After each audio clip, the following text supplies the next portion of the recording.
Jimmy Walker, Mm. #1 pick. Yep. Your biological father, you never met him. The #1 pick in 1967. The story of the strong mother who found a way to raise her child through thick and thin without the help of a father who walked out on the family is a story that is as old as many of us can remember in the Black community. Nowhere is this story on display more or more regularly than the NBA draft as seen here. I wouldn't be here without my mom. She did everything for me. I just want to thank her. She put her dreams aside for mine. She always looked out for the family first before herself. Yearly, we are provided with fresh images of Herculean men sobbing next to their single mothers as they reminisce about their lives without their deadbeat fathers, thus reinforcing myths that the Black father has not been present in the Black home. Yet, research from the CDC in category after category debunk all of these messages. Black men are the most likely to help with homework, the most likely to take their children to extracurricular activities, the most likely to sit down and eat with their children, to talk with their children, to help their children with their homework. So the question becomes, how did we get here? There's been this landmark study from the Center for Disease Control, which debunked many of the myths surrounding Black fathers. It found that the majority of Black fathers live with their children. Oh, and by the way, my father was a #1 pick, and I don't even have a chance to talk to him, meet him. What impact did that have on me?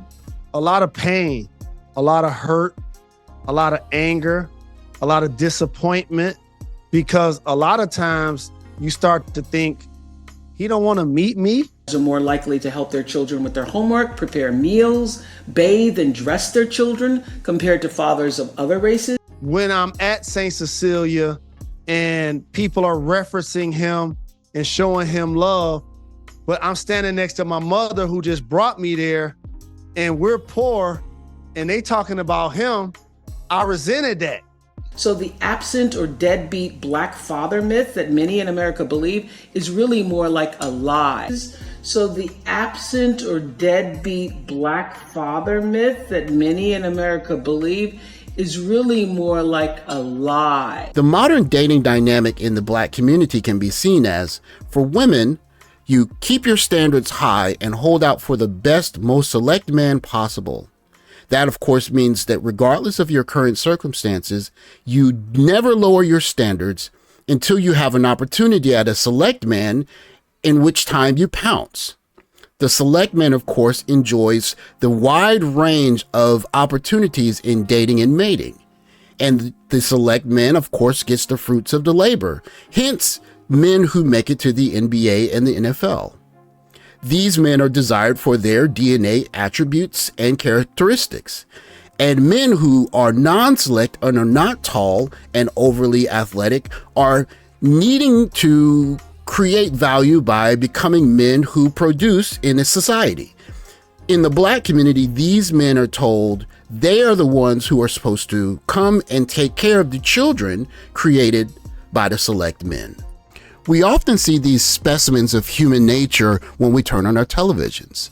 Standing beside their mothers, we often hear their stories of difficulty as they were raised without their absent fathers. This, of course, begs the question, what is the most important thing a woman can do if she wants to have the opportunity to have a child become a pro athlete? Enter Keke Palmer and her baby daddy. Uncle Steve is always trying to get me with the billionaire. I'm like, Uncle Steve, I don't need the billionaires. I just need some simple stuff. Uncle Steve ain't trying to get you with no billionaire. He trying to get you with somebody that has a plan to have something. That's what I keep trying to get you to do. Anytime I see Uncle Steve out, he's like, now I got this guy. He's got a net worth of 300 zillion. And y'all can really create generations of You need of something zillionaires. with somebody with something. Everybody don't start off as billionaires. I'm not a billionaire yet. Everybody don't start off a billionaire, but you got to have a boy that's got a plan to at least be one. I'm not saying you got to be a billionaire, because hell, I ain't a billionaire. And I've dated some real horrible billionaires, honey. They not good all the time. Sometimes they're crazy, Steve, and that's why I had to stop taking your advice. Keke Palmer has what many young girls dream of from a very young age. Fame at a young age, an alluring physique, beauty, access to moneyed and powerful men. And yet, at the end of all of this, she turns down the request of a powerful friend of hers to choose a man like this. Of all the promising, producing black men who the CDC has proven to be the most involved fathers, Keke Palmer chose Darius Jackson. Who is Darius Jackson? Darius Jackson is the brother of Insecure actor Saranis Jackson. Saranis, his brother, appeared on 9 episodes of the HBO show and has also had roles in movies like Good Trouble and Made for Love. Darius is also reportedly an aspiring actor who's also worked as a fitness trainer. He and Palmer were introduced in 2021 after the Nope star, his brother, had a cameo on Insecure. Athletes, like my ex-husband's 6'4". Okay. Yeah, I'm 5'11". I'm pretty tall, so I like them tall as well. I do get, okay, so let's go, because you know the 6 feet guy, do we gotta make a certain amount of money? Yes, he does. Yeah, absolutely, Kendra. My standards are very, very high when it comes to that. He needs to be making at least $500,000.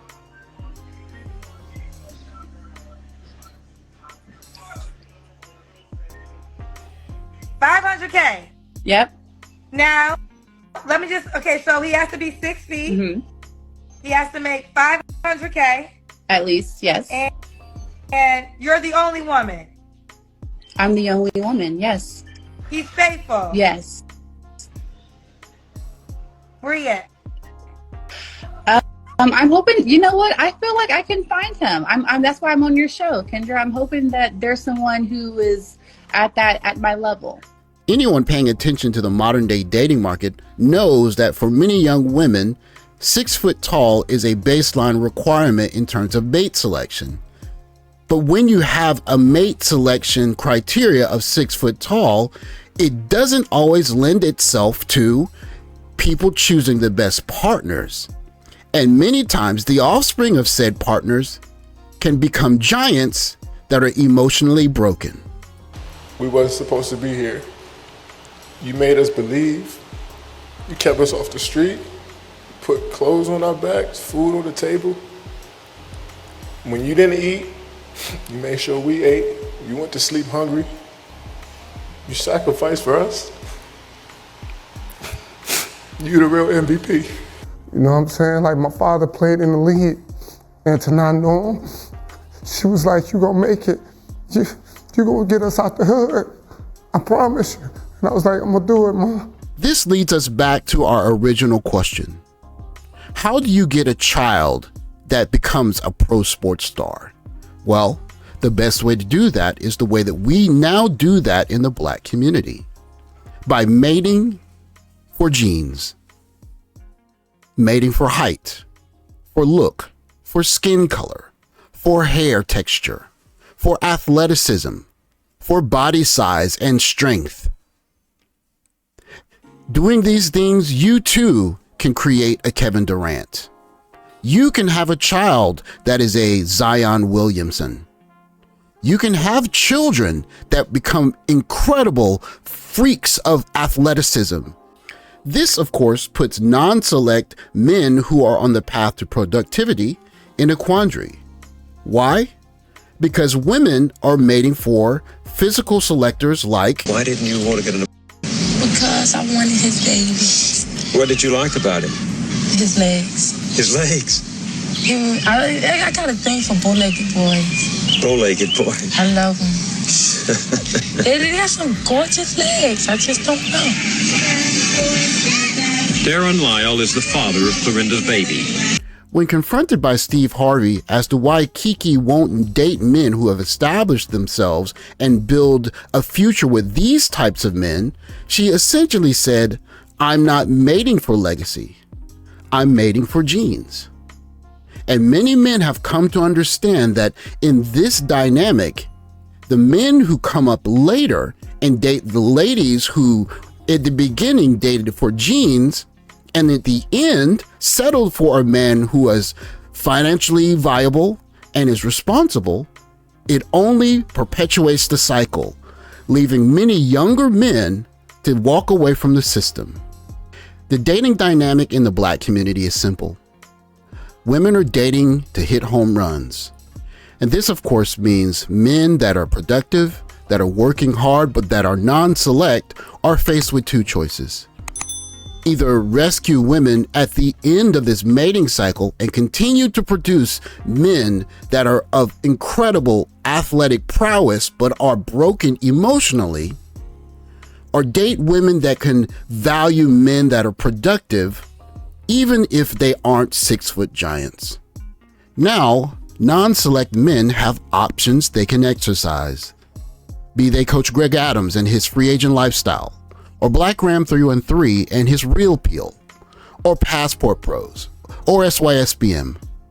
Non-select men, the ones that have been documented to be the most involved fathers, now have the option of looking elsewhere in the age of home run mating.